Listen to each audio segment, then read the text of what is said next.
Who are you betting, Femi? What is your advice for Defensive Player of the Year?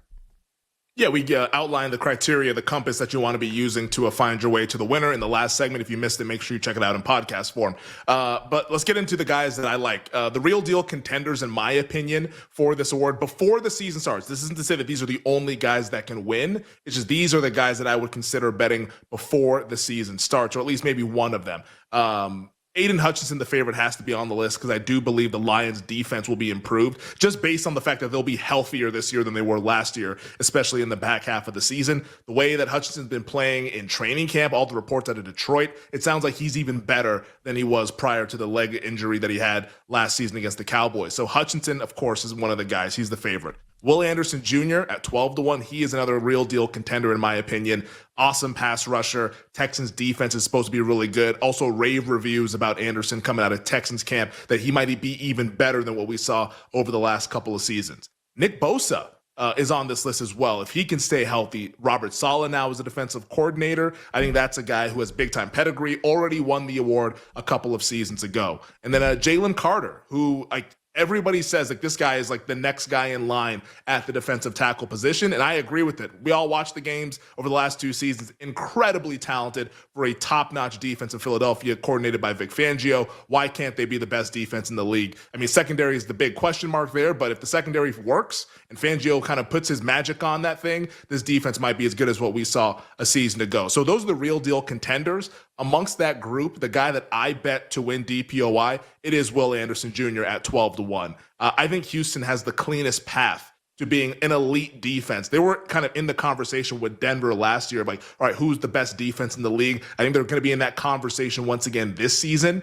And Will Anderson Jr. now in year 3, it feels like he's kind of on like the Nick Bosa arc to where we saw in the third full season for Nick Bosa, because I believe it was year 2 or year 3 where he had the ACL injury. Then he came back, had a bounce back year, and then it was after that when he had the Defensive Player of the Year season. I think Anderson's kind of on that trajectory. Won Defensive Rookie of the Year his rookie season, was even better last year, and sounds like he's like an absolute monster at Texans training camp. The biggest fastball for the Houston Texans, the best fastball, I should say, it's the pass rush. Like, everybody knows this is a defensive-minded team with their head coach, DeMeco Ryans. I think Anderson, in a weak division, mind you, where the team success should be there for Houston, with a clear path to win the division and also maybe be a double-digit win team and a great defense, I think Will Anderson Jr., if he gets into that like 14, 15 sack range, will definitely be a finalist. And at 12-1, amongst the guys that are in that short range, he's the guy that I want to bet on. So Will Anderson Jr. for me at 12-1. I have another guy that's a little bit of a long shot, but amongst the shorter shots, it's Anderson.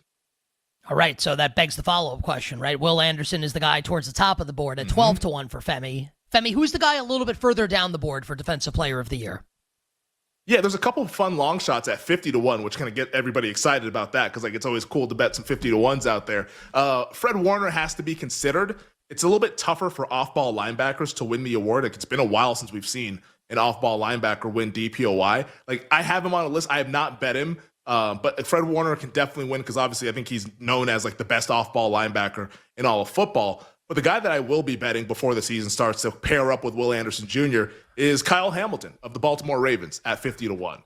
Kyle Hamilton has been awesome in his 2 seasons. He's a former All-Pro. He plays on a Ravens defense that might be even better than what we saw last year. And it's so interesting. Baltimore's defense, first half of the season, we were all talking about Baltimore overs. Like, they couldn't stop anybody in the passing game, explosive plays left and right. Once Zach Orr, the defensive coordinator, moved Kyle Hamilton to that free safety role, then the defense became lights out. And in the back half of the season, they were the best defense in the league, actually. If that continues into 2025, he's the reason why he's like the big time star. If these pass rushers end up on teams that are not good like we saw last year, maybe Hamilton can kind of fill the Patrick Surtain II role this year as a DB that can capitalize and win DPOY. So a little bit of a longer shot. You need more help, but that's why it's also 50-1 on a quality player like him, because those kinds of players typically don't win the award. So Will Anderson Jr. 12-1, Kyle Hamilton as the fun long shot at 50-1 if you want something to get excited about.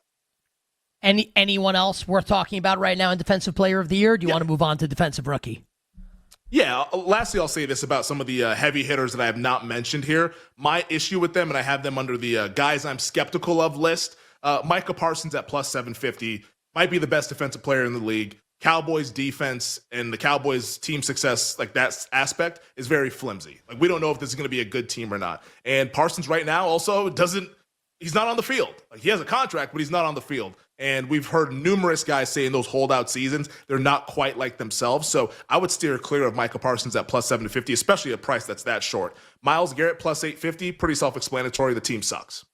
Like we don't have to go any further on Myles Garrett, even though like he's awesome and like is very worthy of winning this every year, was probably worthy of winning it last year, but the team stunk out loud. TJ Watt at 9-1. This is where I'll disagree with Jay. And it's not that I don't think the Steelers can't be good. It's just that you're threading the needle, I think, on this Pittsburgh thing. Like, I think they're going to go over the win total, but like, I think the maximum outcome is 10 wins for Pittsburgh. So I don't want to get involved at 9-1 on a guy where like I think that the best record is going to be 10-7 or so. So I'm going to stay away from TJ Watt for now. Now let's see if he has like an awesome season, then maybe I just missed the boat and we put TJ Watt in some parlays or whatever. But I'm not going to rush to bet the 9-1 on TJ Watt because the path is not as clean as somebody like Will Anderson Jr. to having team success. Max Crosby, like I love the Raiders. I could also be wrong about the Raiders. 11-1 is not a price I'd like to get involved in with a team has a win total of like 6.5 or 7.